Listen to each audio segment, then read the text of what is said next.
I took a wrong turn. It led to the most terrifying experience of my life.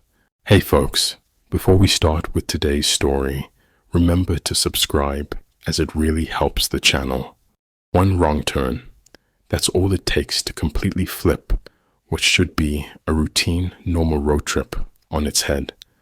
I'm fairly certain most of you reading this have made the mistake. You'll be driving along, not a worry in the world, beyond what you'll eat later on or where you'll stay for the night, guided by a paper map, or, more commonly these days, by the GPS navigation in your car or phone. But then you'll look up and realize either the GPS routed you the wrong way or has lost reception entirely, or you lost track of which roads you've taken on a paper map. And that's when you do it. You make the fateful decision to turn one way or the other and end up in the middle of Nowheresville. Population, who the hell knows? Most of the time, it's no big deal. You'll realize you messed up, pull over, and choose to turn around. All that happens is you lose a few hours, and at worst, you'll end up reaching your destination late with a bit of a humorous story to laugh about for months and years to come. But sometimes, just sometimes, the consequences can be far more terrifying. My job requires me to travel all across the eastern United States to act as an in-person liaison for my employers. I've spent most of the last 8 years behind the wheel, driving from state to state. I developed what I always believed to be an infallible sense of direction, and due to a distrust of most modern technology, I never used any electronic form of navigation. Just give me a paper map and I'm golden. That was what I always said. Never before had I any reason to doubt myself. After all, I had never gotten lost before. That was that night. I just finished up a meeting in Pittsburgh that evening, and after a quick supper, received word to head for New York. From the moment I hit the road, I knew it was going to be a rough night. After getting onto I-76, I found myself surrounded by slow-moving traffic due to a bad accident up ahead. By the time I was waved around the scene just outside Monroeville, the bright orange digital dash clock told me it was close to midnight. Great, and I've still got a good 200 or 300 miles to go. Not wanting to deal with any more traffic, I consulted the tattered map on the passenger seat. I'll hop on over to the 30, take that east to Breezewood, and then hop back on the 76. It'll be slightly longer, but whatever. I'd rather deal with that than this jam up. My decision made, I found the interchange and put my foot down. Thankfully, it was far less packed than the 76, and I made it to the Breezewood by 2:30. The town was tiny. According to the welcome sign, with a population of just over 1,000 people, and aside from the gas stations, all the buildings were dark as their residents soundly slept in their beds. I felt a slight pang of jealousy at the thought as I stood under the buzzing fluorescent lights, leaning against the car as I watched the numbers creep up on the display. I sighed. There are times I wish I didn't have to go all over the gaff, I muttered, using the phrase I'd learned from a pal in London. It wasn't the first time I'd felt it. I knew for a fact I couldn't do this forever, and after almost a decade, I was beginning to consider seeking a transfer to a different department. When I get back to Boston, I'll ask Hargreave if there's any openings I can jump into in the near future. The sound of a rumbling engine tore me away from my thoughts, and I looked up to see what a black muscle car pulling into the station. As it slid under the lights, I caught a glimpse of the Pontiac logo adorning the grille, as well as the GTO badge on the quarter panel.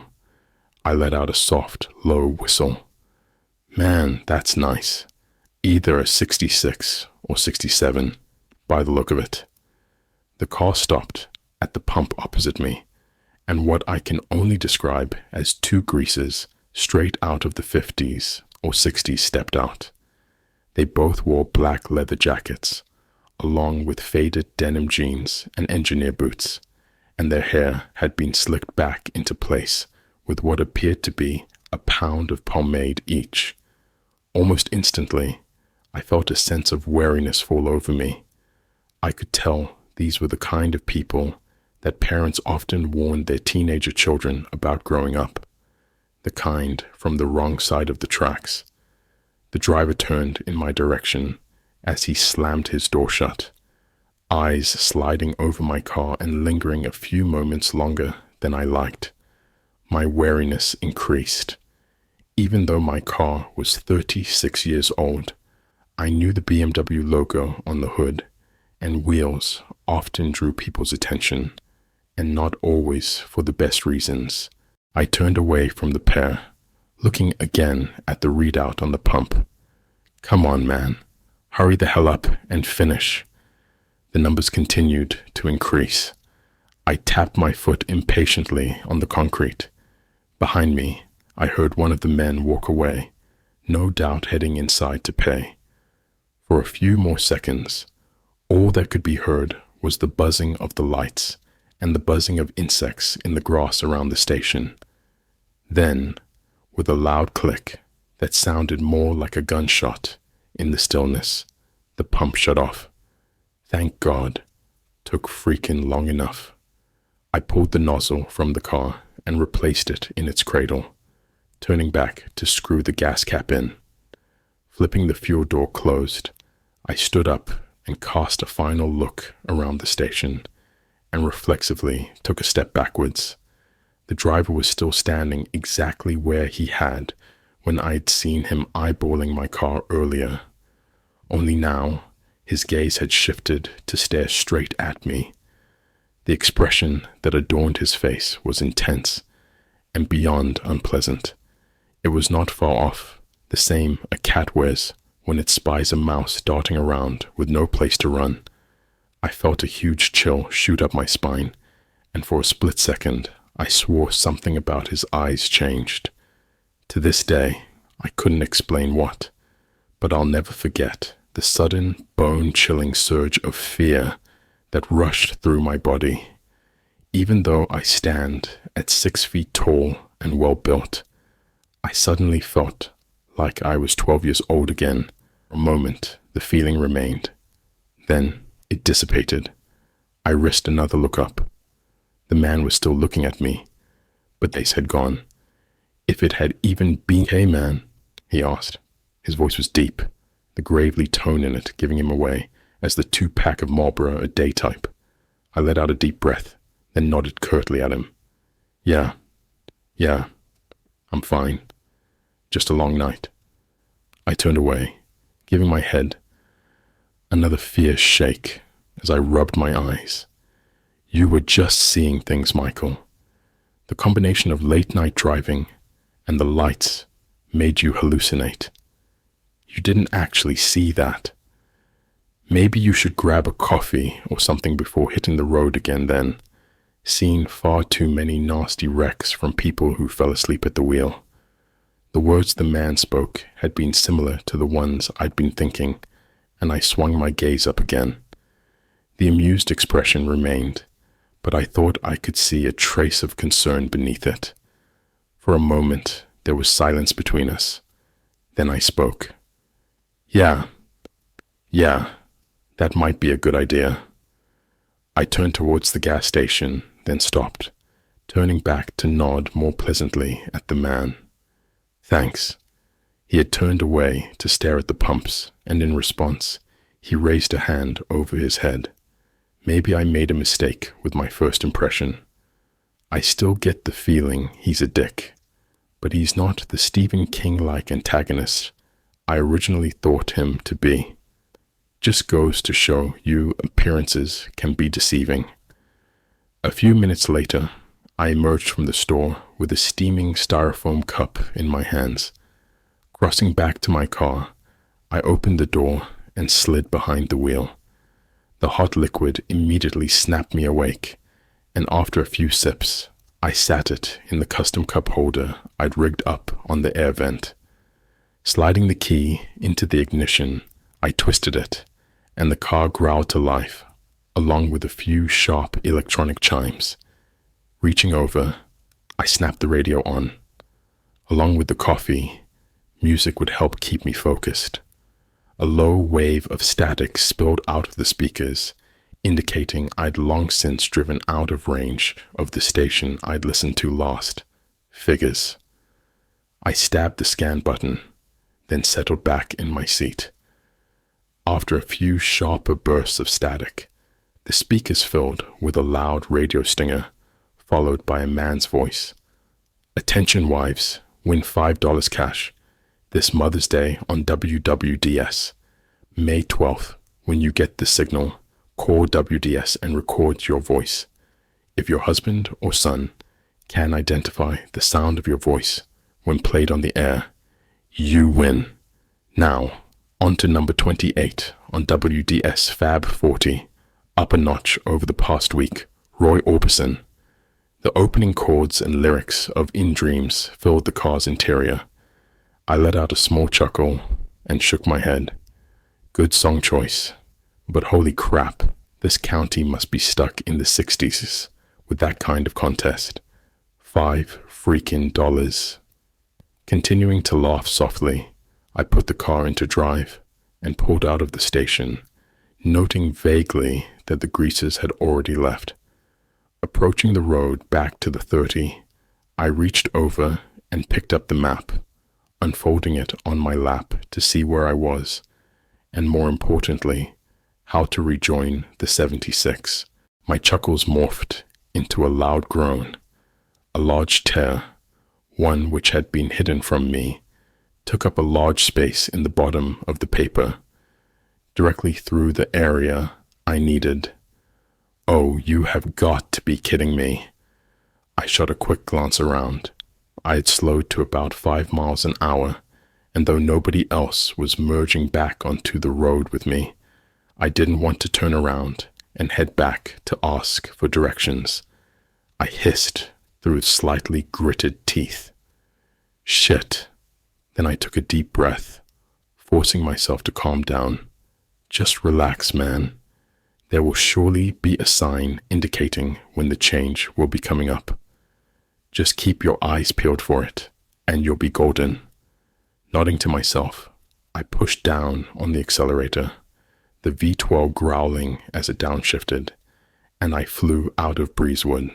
Passing by a hotel and a few other gas stations, I stared intently through the windshield.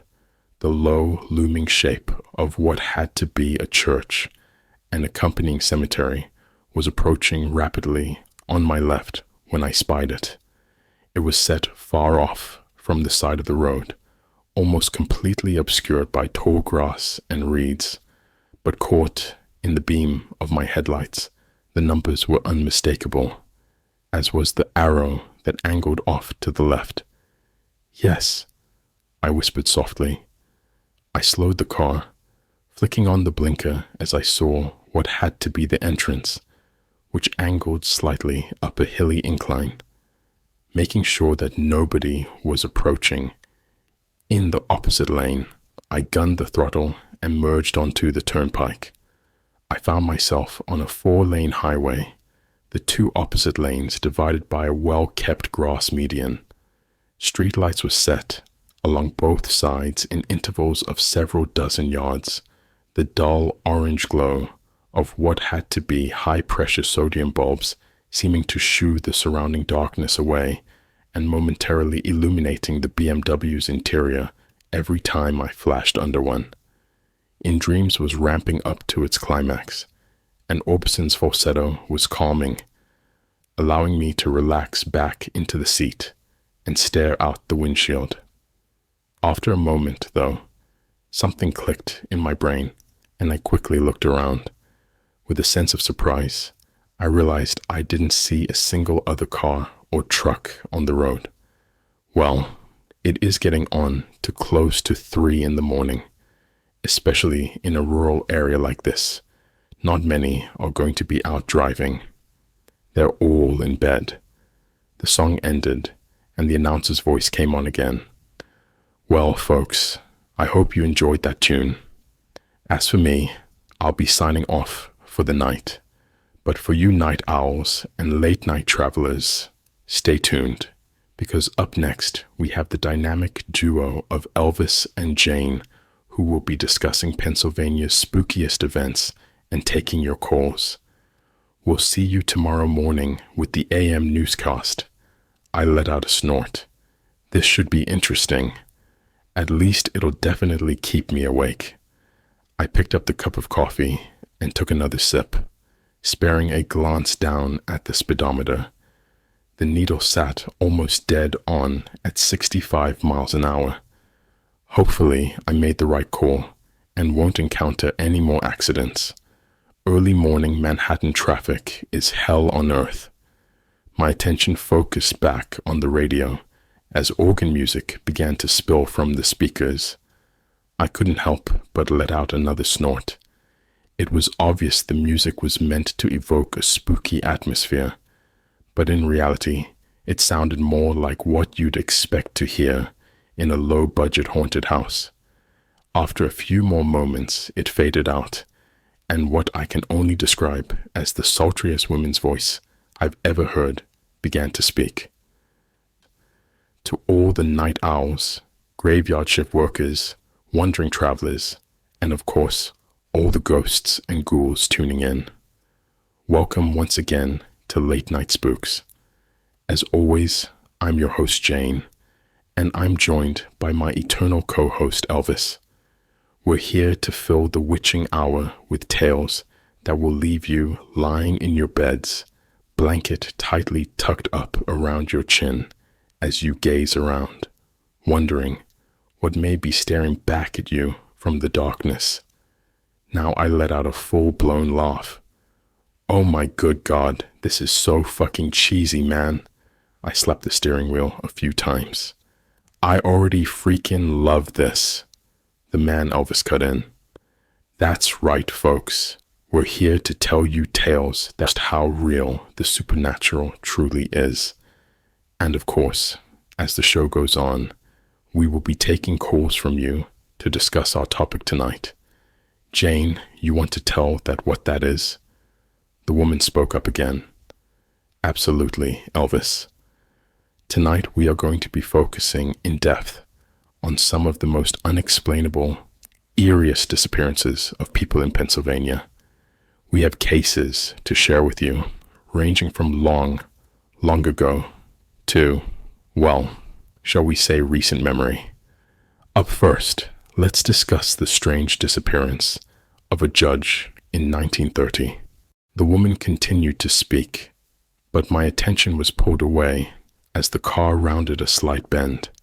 Ahead of me, I saw a small white sign sitting next to the side of the road. Single lane, keep right.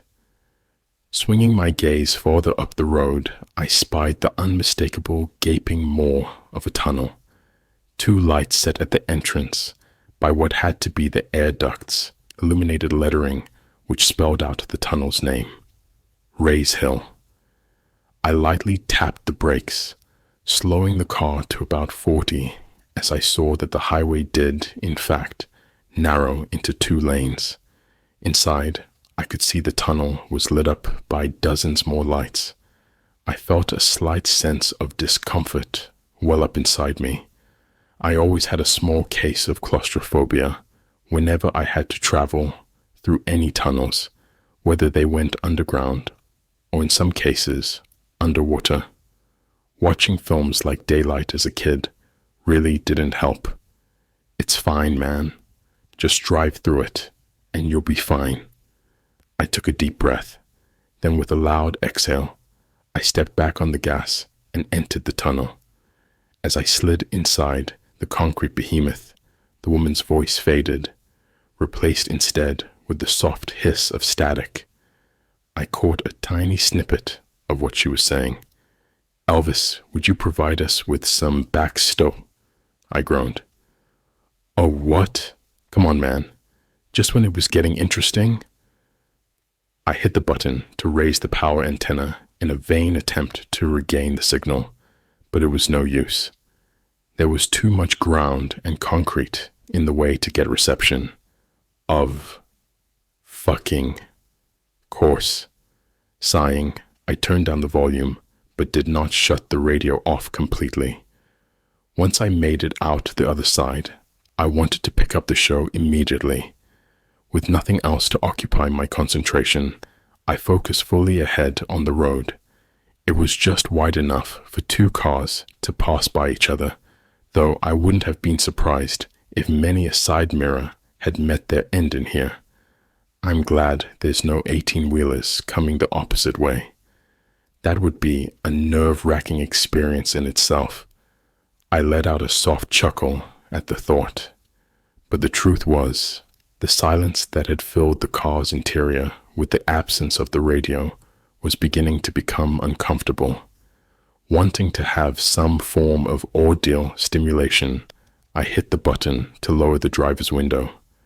The sound of the tires humming along the pavement immediately met my ears, along with the soft hum of the exhaust as they bounced off the walls and ceiling. It relaxed me somewhat, and I felt the tension slowly ease away. A yawn escaped my lips, and I blinked my eyes at the sudden sense of fatigue that settled in its place. Coffee.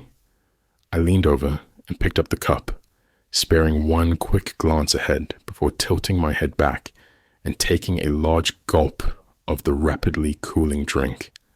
I returned my eyes to the road and almost spit the coffee that remained in my mouth over the windshield. Sitting directly in the middle of the road was what appeared to be a man and a woman. They both straddled bicycles with handlebar-mounted lights, their gaze fixated as they stared around and aimed flashlights at the ceiling. Fuck me. I slammed both my feet on the brake pedal, dropping the cup and snatching for the emergency brake. The tunnel was filled with the sound of screeching tires as I yanked, the rear wheels locking up, and the car beginning to slide sideways. Shit, I screamed, trying desperately to pull the wheel back straight and laying on the horn. For a split second, I saw the couple snap their heads in my direction as they involuntarily aimed their flashlights through the windshield, blinding me for a moment. Their faces filled with shock and horror, and they attempted to leap off their bikes and out of the way. I jammed my eyes shut, not wanting to see them reduced to roadkill, but kept my hands tight on the wheel as I felt the car begin to slow. A moment later, it skidded to a halt, rocking slightly on its suspension. For a few moments, the sound of my tires continued to echo in the confined space, and then it died away, replaced with an eerie silence. My heart pounded in my chest, and I felt my breathing coming in short and shallow. Thoughts raced through my mind with all the speed of a Le Mans race car. Oh, fuck. Oh, fuck. I'm going to jail, man. I am going to jail, and I'm going to lose my license and my job, on top of the fact I probably just killed 2 people. Every fiber of my being screamed at me not to open my eyes, but I knew I eventually had to. Bracing myself for the scene that would be there, I forced my eyes open. There was nobody there. No bicycles lay spilled and dented in front of my car. No bloodstains covered the hood and windshield. No crumpled forms lay in the beam of my headlights. For a moment, I simply stood there, shock numbing me as my eyes darted around. What?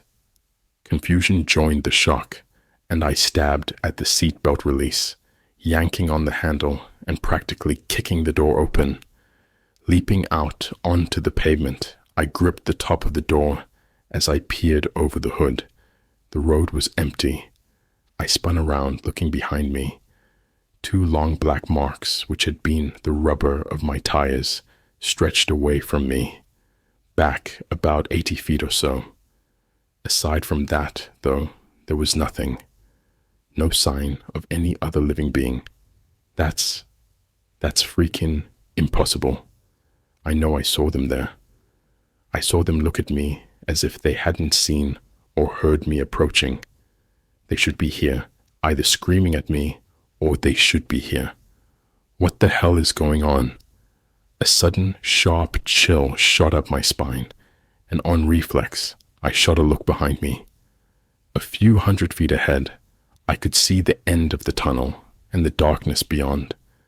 The soft sound of crickets chirping, punctuated by the sudden call of some nocturnal bird, echoed down to me.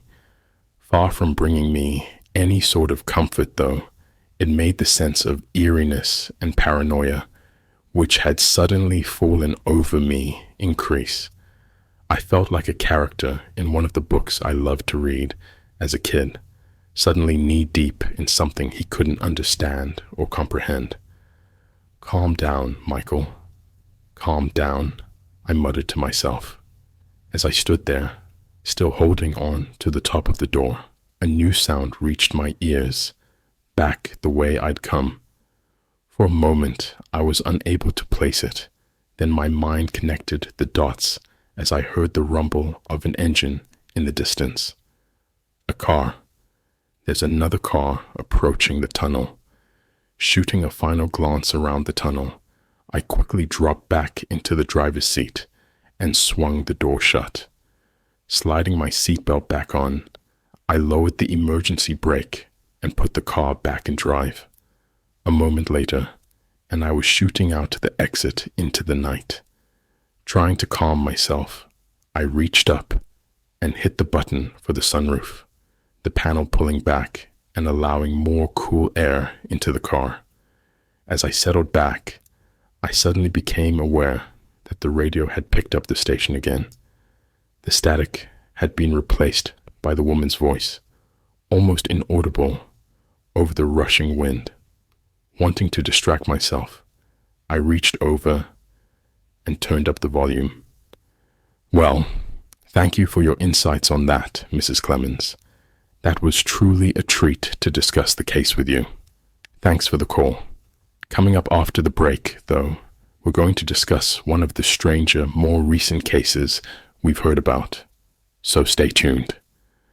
A commercial for a local amusement park began as it entered the tunnel. There was something that had been incessantly repeating over and over in my mind since I'd stepped out of the car. It kept flapping around like the loose end of a film reel in my head. I shook my head. "Knock it off, Mike. That's beyond insane. You were panicking and your mind overloaded. Even if you just came across some unexplainable and terrifying, that's still rude." When the two had aimed their flashlights at me, blinding me. Just for a second, I thought I'd seen the tunnel. I slapped the steering wheel hard. "Knock it off. You didn't see shit." The irritation temporarily consumed the mental freakout happening in my head, and I looked out ahead of me. The turnpike had returned to 4 lanes, and I allowed my foot to press a little harder down on the accelerator, seeing the speedometer rise to 70. Breathing deeply, I felt myself begin to relax a little. Outside of the tunnel, in the open air, everything had rapidly begun to seem like a hallucination, brought about by fatigue. I began to mentally chide myself. If they'd been real, you would be on the chopping block for involuntary manslaughter right now. Let this be a lesson to you.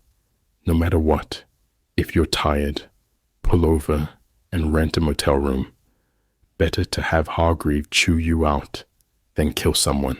The commercial ended, and the sound of Jane's voice returned, drawing my attention as I shot under an overpass of some sort. Welcome back, listeners. I hope you enjoyed hearing about Hanson's. Remember to get your butts up to Harvey's Lake next weekend to take advantage of their 2-for-1 deal. Trust me, the speed hound is more of a scream with a friend. Now, let's move on. Elvis, you want to introduce our next case? The man spoke up. It'd be my pleasure to, Jane.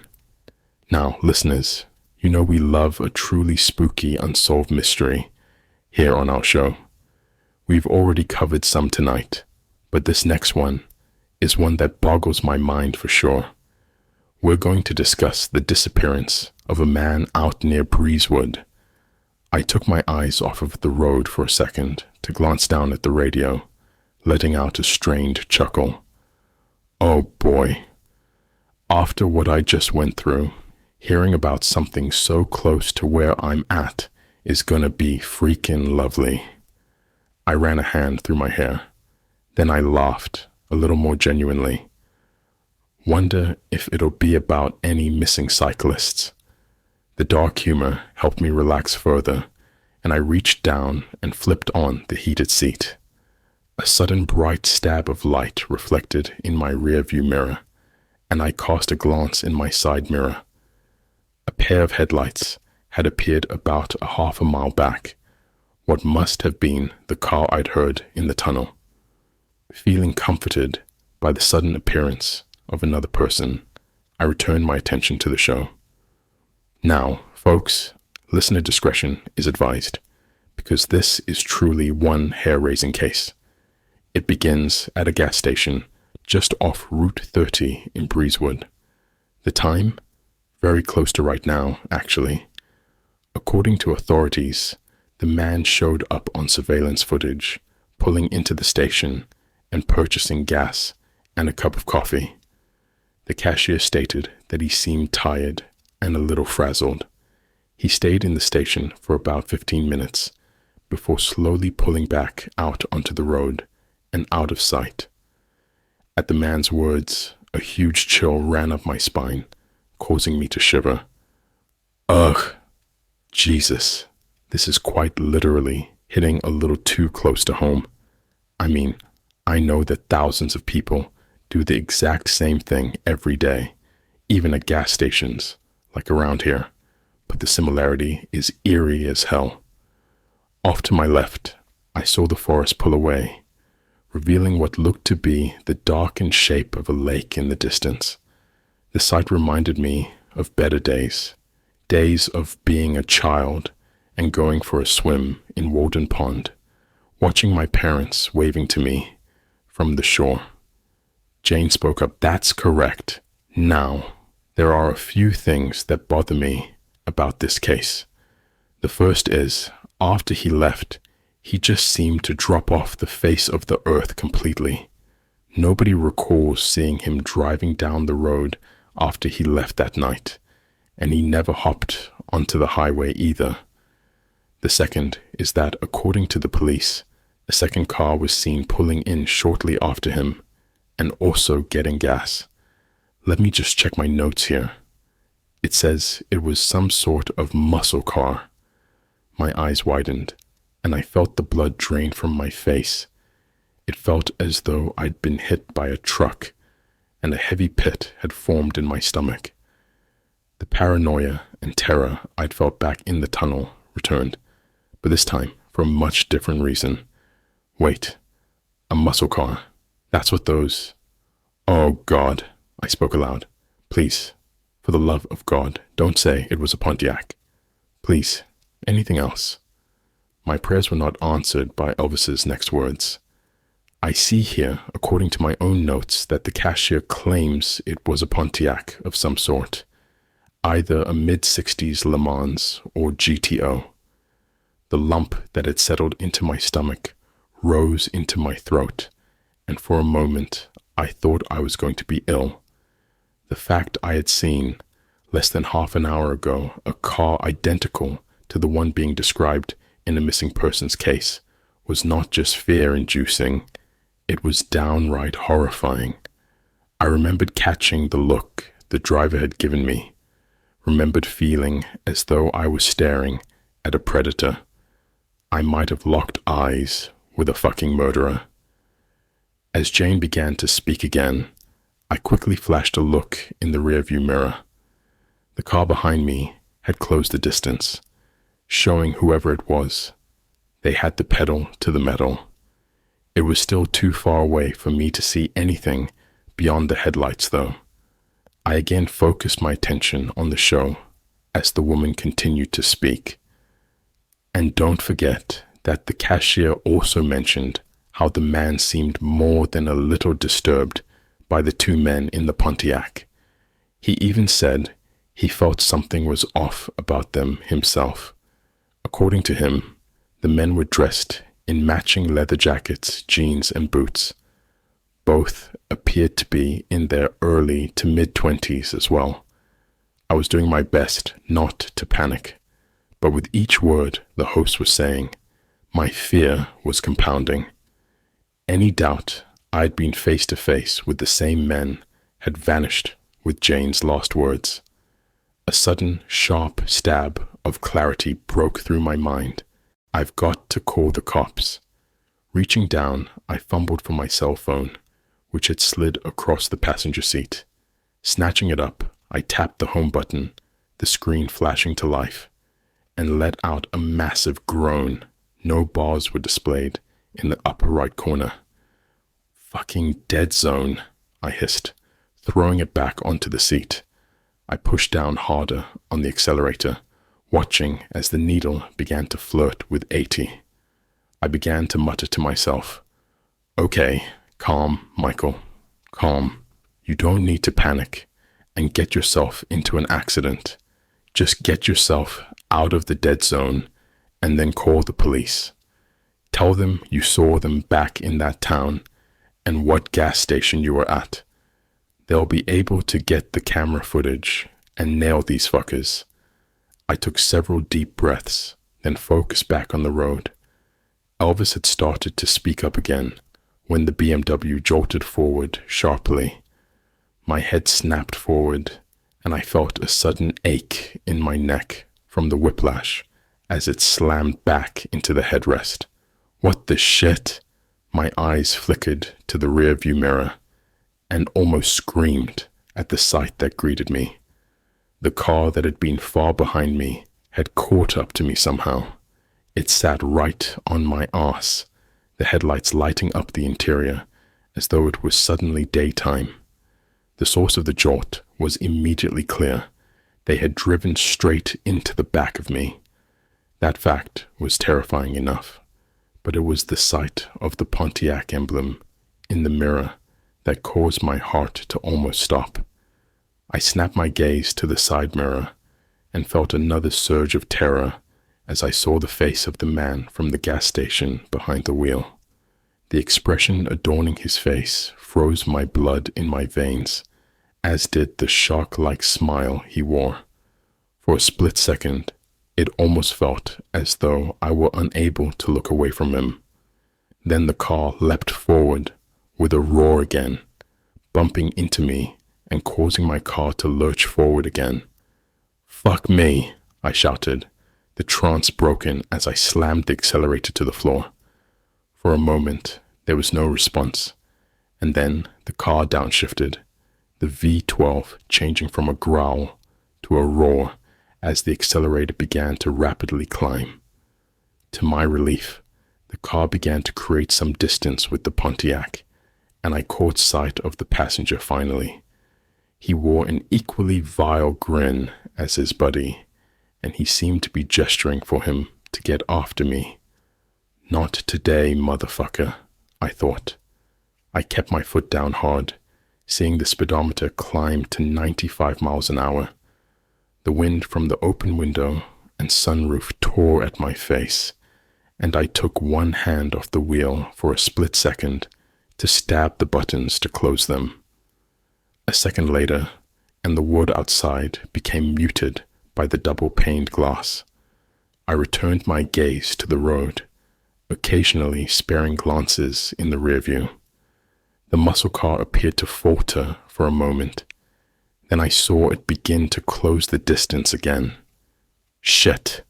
I'd hoped I'd be able to keep the gap between us, or even widen it, but the two must have clearly souped the GTO up. because it was managing to keep up just fine. I shot a glance down at the speedometer again. I felt my heart flutter as I saw I was now doing over 110 miles an hour. As I looked back up, I heard the muffled roar of the car behind me. A third jolt, this time a little less severe, rocked the car on its suspension. I felt the back end step out slightly, and horrific images of sliding off the road to slam into a tree or rolling flashed in my mind. God, please let me survive this. Please let me escape these fuckheads in one piece. A flash of white suddenly captured my attention, and I looked up to see a sign zooming towards me. It flashed by a moment later, but I'd been able to see what it had said. Sidling Hill Tunnel, 3 miles. My grip on the steering wheel tightened. If I make one mistake in there at these speeds, I'm dead. I need to keep absolutely focused and remember all the lessons from those defensive driving classes Dad forced me to take. As I began to try and formulate a plan that would help me survive until I reached civilization, I suddenly became aware that the radio was still on. Elvis's voice spilled from my speakers, oblivious to the horror that was repeating itself mere miles from his broadcast station. Oh, Jane, before we begin to take any calls about this case, we almost forgot to mention the man's name and what kind of car he was driving. Realizing that it would be a distraction, one that could end up being fatal to me, I spared a glance in the mirror. The Pontiac was still far enough away. I began to reach out to snap the radio off, but my fingers froze midway at the woman's words. Of course, how silly of me. According to the police reports and surveillance footage, the man was driving a dark green 1988 BMW 750 IL and had Massachusetts license plates. The world seemed to slow to a crawl, as though somebody had hit a button on a VCR remote. I stared at the radio, feeling a sense of shock, unlike anything I'd ever felt before wash over me. Wait. What? All these weeks later, I can still perfectly remember the horror I felt at Goggins.